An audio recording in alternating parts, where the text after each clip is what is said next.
Hey there, Heart of the Order, and welcome to Dugout Conversations. I'm Derek Smith, pleased to be joined by Andy Thomas. And Andy, looking forward to visiting with you here over the next 15 to 20 minutes or so. Really a long time coming to get a chance to visit with you like this. And what a week to do so. You were 8 of 11 against Kansas State in the series win, 8 of 11. 3 home runs, 9 runs batted in. You were the best player in the Big 12 this past weekend. And I think anyone who actually saw that knows that. You were a Collegiate Baseball National Player of the Week. Not the Big 12 Player of the Week.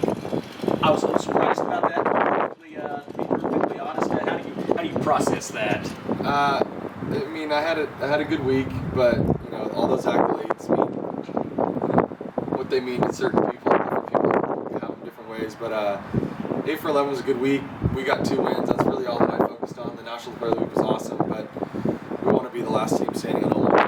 That's the biggest thing. Players of the Week is nice, but it doesn't mean a whole lot. By the end of the year, yeah, I kind of forget when hopefully you're doing some big things in the postseason, and which is coming quickly. You know, we're really only a couple of weeks from Oklahoma City, and I want to ask, you know, this Baylor team now has won 4 straight Big 12 weekend series. Mm-hmm. And it feels to me, you know, like over your time here at Baylor, you know, going back to your first year, that first team that made the postseason under Coach Rod, our teams have really been strong closers. You know, there's been some times that, you know, I remember 2018, we actually started off 3-9. This year started off 1-5 in Big 12 play. And, you know, 2018, we all know what happened. Right. Bears win a Big 12 championship, really closed strong. What do you see when you look at this team and its maturation over the last month and a half, and a team that, you know, like young teams do, maybe took a little bit, you know, you kind of figure out what the Big 12 is all about, and they really seem to have figured it out pretty quickly on the fly. Yeah, and like you said, we're young, and that at the beginning of the season, it hurt us a little bit, you know, going to Rio Grande Valley, we dropped 2 out of 3 there. We shouldn't have dropped 2 out of 3, but the Big 12 1-5, we also played TCU and Texas, mm-hmm. the 2 best teams in the conference. So now the maturity of our team growing is the more games we play, the better we're going to get. We got a lot of young guys. I think we got half of our team is either first year or second year guys who have not gone through a Big 12 season yet. So the maturity and us playing good as of late is just a credit to seeing more pitching. You know, guys getting their feet wet, getting their feet underneath them, and then just absolutely hitting stride. Trey, Nevin, even Esty hasn't gone through a whole Big 12. It's a pleasure to see, and we're going to do some special things this postseason. We really are. We got a lot of talent, and our pitching is really, really good as of late. So it's a good time to get hot. Yeah, leading the Big 12 in batting average, second in ERA, and you know, in all that, you know, some of the veterans, you know, guys like you, Chase, Davion, you know, and of course the pitching staff, whether it be Jimmy Winston, Tyler Thomas, you got a lot of veterans who do what y'all do. Yeah. You know, it's an interesting mix this year because we have veterans who have been in here for 5 years now. We got a lot of young guys, like you said. What do you, as the older guys, kind of see from these younger guys? Can you sense that maturation, like when you talk to them, when you see their approach? Are there little things that you notice that you might not have noticed, you know, 3 years ago? Yeah, definitely. Just little things like when you face a pitcher and you have a scouting report versus a pitcher, you know, when you're young, you think, yeah, that scouting report might be accurate, but I'm going to do my thing. And when you get older, you realize, no, we got to really set our feet to that scouting report. We have to trust in what our coaches have told us, and you can see that start to happen. You know, a good example was at Texas Tech on Friday night. We had a scouting report that said XYZ about Monteverde, and we executed it. You know, and then come Saturday, I think we showed our youth a little bit with Micah Dallas on the mound. He had a really good slider down, and we just couldn't lay off of it. We had that scouting report, but, you know, just little things like that. But come this weekend, we faced 3 pretty good arms versus Kansas State, and we made them look pretty foolish. Our bats were really, really good. And Trey taking sliders down, you know, Nevin taking pitches, all these different young guys seeing that scouting report and trusting the fact of what our coaches have said and also the work we've put in. It's exciting. It's really exciting for the future of this program, too. Absolutely, and you guys now have scored double-digit runs. I believe it's 5 of the last 7 ball games, so that approach is really playing. And you're right, you know, those were some solid pitchers that you faced this weekend for Kansas State. You know, we talk about double-digit games. You also had a double-digit run inning, 17-run fifth inning on Sunday, a program record for runs in an inning. I believe a Big 12 record for runs in an inning. What's it like in the dugout when you're just watching this unfold and all of a sudden you're like, wait a minute, they haven't gotten out this weekend, this inning. It's crazy. It's crazy. There's not really anything you think you think, there's competition among us of who's going to be the first one to get out, who's going to be the first one to mess up, stuff like that. But, I've never seen anything like that. We've had at Texas State two years ago, we had, I think it was a 10 or 11 run inning. Yeah, 11 run. And this was incredibly different. No outs and recording 16 or 17 runs in a row. It was crazy. That's crazy. Yeah. Well, and obviously, you're a business guy. Obviously, when you have something, an outlier, anything like that, there's a little bit of, I don't want to say luck, because y'all did, it's a little fluky when you score 17 runs in an inning, because that's never happened. It's fluky in the sense that the odds say at some point you're going to record some outs and not get to that point. Right. But what's not at all fluky, it seems to me, is you guys put pressure on pitchers really every inning. It seems like if we go back and look over the last month, there really aren't a lot of 1, 2, 3 innings, and maybe eventually that adds up to a 17-run inning. But really, more importantly, it also seems to add up to a lot of pressure on opposing pitchers consistently throughout a lot of these games. Yeah, we do a really good job of getting on base and making stuff happen with those people on base. It's just a credit to how good our offense is. It really is. 2 years ago we had the huge, the notable offense, and this year it's more of a sneaky attack offense. Like, not a whole lot of people know the young guys in our lineup quite yet. Yeah, you hear about Jared, you hear about Trey, you hear about Conrad, and you hear about Esteban, but when you're not 2-3 years of that, you don't hear it as much as like when we had Shea, Davis, Richard. It's a little different. So people are definitely, I think, underestimating our offense, and that's great. That's right where we want to be. We want to be in that spot where, we'll throw him a fastball at 1 and let it get smashed around the yard. So it's exciting, and the 17-run offense is just, it's ridiculous. That was a lot of fun on Sunday to be sure. You got Oklahoma State this weekend, then Oklahoma to close out the regular season. It seems like as the air gets a little more rarefied as you get later in the year and you climb up Big 12 standings, start thinking about postseason. Guys have done a good job of staying focused on let's beat Oklahoma State. Right. Let's beat Kansas State this past weekend. You've been through that stretch before in your career. What do you notice about this team and just the approach as some goals are getting closer at hand? Yeah, it's really important to keep it one game at a time. It's so easy to look ahead and go, okay, where are we going for a regional if we make that? Where are we going to be seated in the Big 12 tournament? But it's really important for us older guys to make sure the younger guys know we're not there yet. We're not in Oklahoma City yet. We're not in wherever we're going for a regional yet. We need to be where our feet are. We need to be at Oklahoma State this weekend. We need to get at least 2 out of 3 from them. If we can secure 2 out of 3, we're going to be in a fine shape for the tournament and for a regional. So if we can keep that focus on our pitching staff, we got to go up there and pitch really well. We got to go up there and do the best we can offensively, but we got to keep it one game at a time. This is the time where you can look ahead and go, okay, this is exciting. Yeah, we're probably going to make something, but we got to really focus on centering ourselves around being in the moment and playing the team that is on the field with us. Yeah, you keep when you're going to be playing the kind of ball you want to play when you get to those stretches. Yeah, and Oklahoma State's a tough team. They're good. They played Oklahoma last night, got a good win. So we got to be ready to go out and hit and pitch and play defense, honestly. I want to shift gears a little bit and just ask you about your path here to your 5th year here at Baylor, because you think back a year ago. Of course, there's a lot of uncertainty. Guys are sitting at home. We're not playing baseball. But you and a lot of guys, we call all the super seniors, had a decision to make. Can you take us inside a little bit a year ago? Because I know you've got a lot on your plate. You had your Baylor degree in hand. You were looking at law school, looking at business school for your MBA. You're now. By the way, congratulations! You're now an engaged man, and Thank you. It's official now. You and JC are engaged. But I'm sure that I'm going to guess that at least some of those thoughts long term were in the back of your mind. Absolutely. A year ago, and kind of the life you want to pursue. So take us back about a year ago, and just kind of how you had to approach those decisions. Yeah, it was hard. I was at home. We went home right after we got canceled. Went home, spent a lot of time with family. I didn't know what I was going to do. We were waiting on the word from the NCAA whether they were going to allow another year for us or not. In the back of my head, I was thinking, if they give us another year, there's no way I can't come back. I got to figure out some way to come back, whether that's a sports management degree, whether that be I got into law school here, or potentially doing an MBA, which is what I actually ended up doing. But it was stressful. I like to operate in knowing what's going on. I really like to have control of my situation, and I had none of that. It was really hard. It was really difficult to learn to let go a little bit and just trust that everything will work out. And so we got the word from the NCAA that said, you guys are going to get another year. I spoke with our coaching staff just about, I wasn't financially capable of paying for a 5th year at Baylor. It's an expensive place. Sure. So I had to work some things out, get a few different scholarships. I applied for some postgraduate scholarships, which I got. And Coach Rod and the staff worked out a really good deal for me to be able to go back. And at that point, once the money was handled, it was just about figuring out which degree I wanted to pursue. Mm-hmm. And so I didn't get into law school here. So I got into University of North Texas last year. So that was my decision, basically. Do I want to come back and play ball, or do I want to pursue my law degree? And honestly, it was a pretty easy decision for me. It was another year of baseball.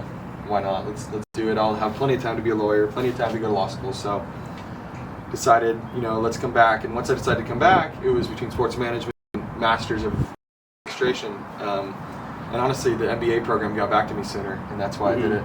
That's why I did it. I thought it would be a better degree. I'm probably not going to finish it now, but I'll definitely finish it when I come back, sometime in the future. Mm-hmm. But I thought that would hold more weight than a sports management degree. Sure. And so that was my decision. I interviewed for the MBA program, had my Zoom interviews, whatnot from home. I found out within like 3 days that I was accepted, and that's pretty much what it was, and got it all handled financially. So it was really stressful, but I'm really glad of the way it worked out. You mentioned scholarships. You got the Prentice, I think it's Gout. I'm not sure if I'm saying that right. Prentice Gout scholarship. I mean, not to just blow over that, because that's a very competitive and a prestigious scholarship, and obviously pretty meaningful. Yeah, for you. Definitely. That's one of the reasons I was able to come back. I was really, really fortunate and applied for that. Didn't think I did it. Just one of those things where you apply and hopefully you get it. And sure enough, our academic advisor emailed me back and was like, "Hey, you got this scholarship," and I was like, this is all, stars align sometimes when the perfect opportunity arises. So this is one of those situations. Well, you mentioned the options you had, whether it's law school, MBA, sport management. I mean, there's obviously a lot of paths you can take. I know we're kind of talking about one game at a time, but let's look ahead a little bit down the horizon. What would you like to be doing as you think long term, and even as you and JC get married and kind of pursue the lives that you guys want together? What do you see in the cards for you? That's a great question. I mean, there's a lot of different options. I'd love to play pro ball. I know that gets skipped over quite a bit because I say that I want to go to law school, but I would love to play professional baseball. That's pretty much the number one goal. But if that doesn't work, which I'm pretty realistic and understand that not everything always happens exactly how you want it to, so I have my options in the background. I would like to be some sort of business attorney, sports attorney, something like that. Working with players, getting contracts renegotiated, stuff like that. So in the sports world, but in the business world as well. Some sort of attorney that way. 5 years from now, I'll probably have my law degree, pass the bar, and start practicing sports law. That's my goal. Mm-hmm. You talk about playing pro ball. Your numbers stand out. I mean, your career over a 320 hitter for your career. This year, your senior year, you've exceeded your home run total from your first 3 years combined. Yeah. Career highs 350 batting average, 10 homers, 53 RBIs. Pro ball's kind of a funny thing. Is there a sense that I think your numbers certainly stand out, but is everyone kind of figuring out what the lay of the land looks like? I know they've changed minor league baseball. Yeah. There's fewer teams. The draft's going to be different. You talk about not having control and kind of figuring things out last year. Is there an element of that this year as you think about what pro ball looks like down the line? Because I think what you've done here in college more than would stand out to a pro team. Yeah, definitely. Yeah, I think that the minors this year are definitely they're learning how it's going to roll for the next X amount of years. But yeah, I'm more than excited to go play pro ball. I would love to go play. I would love to get picked up by a team and go off and show the professional leagues what I can do. I know that I can play at that level, so it's just about someone taking a chance on me. Well, as a Reds fan, I'll vote for the Cincinnati Reds. But you're a Padres guy, right? Yeah. So Padre guy, yeah. Padre guys, yeah. Well, you might look good in those brown and gold uniforms. Yeah, absolutely. I would love that opportunity. Yeah, well, hopefully so. Well, that's cool. Well, speaking of your senior year, I think you've always been a 300 hitter, over a 300 hitter, but the kind of hitter you've been has, I would say, evolved in some ways. And how have you evolved as a hitter? Because obviously this year you are hitting home runs, 10 of them, 53 RBIs, but you're not sacrificing batting average. You're still able to slice that patented opposite field base hit. Absolutely. How have things changed for you? Is there anything approach-wise, or is it just kind of putting it all together? I think it's just putting it all together. Strength, experience. I got asked this question, I think 2 days ago in an interview. It's just, when you're fifth year, you have that experience that a second or third year doesn't have of, I can let it go a little bit more 1-0. I can let it go 2-1. When you're a freshman and a sophomore, you're trying to make the lineup. You're trying to get your on base. You're trying to get your average right. So having that fifth year experience and understanding, I'll probably stay in the lineup if I take a big hack. That comfortability is a little bit there too. So just putting the strength and conditioning together, putting the experience together. We talked a lot this year about our hot zones at the plate. Where you hit the ball the best, where you hit the ball the worst, and laying off the worst pitches and looking for those better zones. That has been really key to my success this year, especially with fastballs low in the zone. I'm not an incredible high ball hitter, so understanding that leaving that high one go and looking for those low pitches, I think that's helped a lot with my success.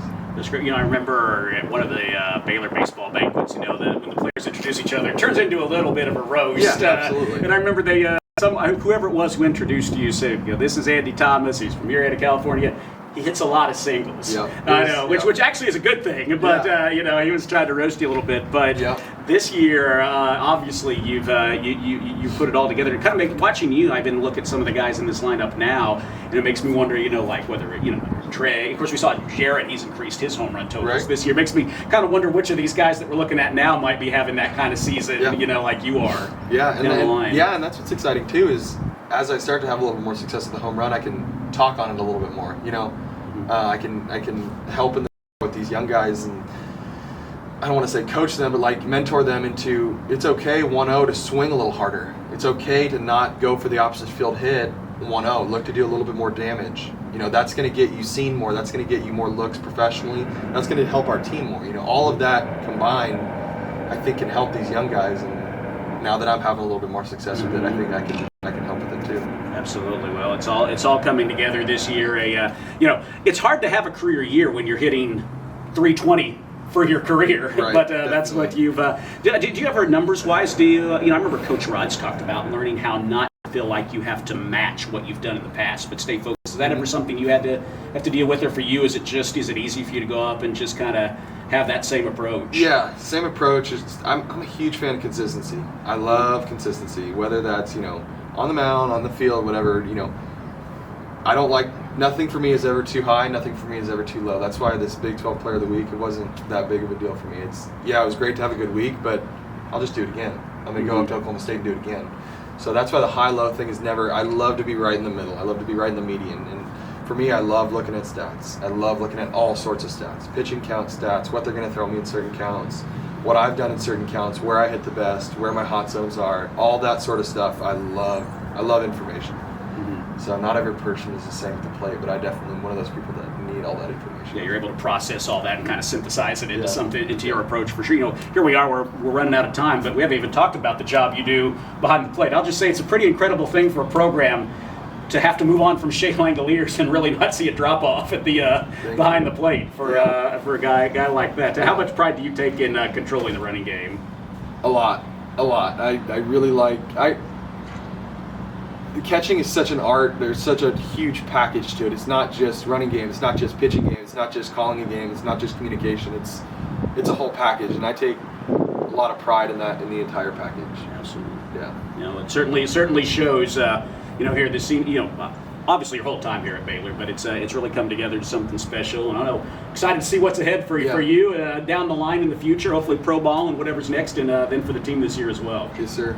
Appreciate it. Yeah, thank you. Well, hey, thank you, Andy Thomas. We appreciate your time, and certainly for the Heart of the Order members, Andy, you've seen the impact, how the program has grown, even what's behind us here, the locker room, the nutrition lounge, all of this has really added up a lot in your career. Yeah, absolutely. Yeah, we thank you guys for all you do. And we literally couldn't do what we do in there or out here without you guys. So big thank you to the Heart of the Order and all you guys that support us. Thank you very much. Well, thank you, Andy. We appreciate your time today. The People's Champion. He's the Big 12 Player of the Week in our hearts, certainly. We'll look forward to seeing what's ahead. at Oklahoma State this weekend and beyond. So thanks so much for joining us here on Dugout Conversations. Appreciate all you do for this Baylor baseball program. And month of May is here. It's some exciting times ahead, and we'll look forward to sharing that with you as we move forward. So thanks very much. We'll talk to you next time.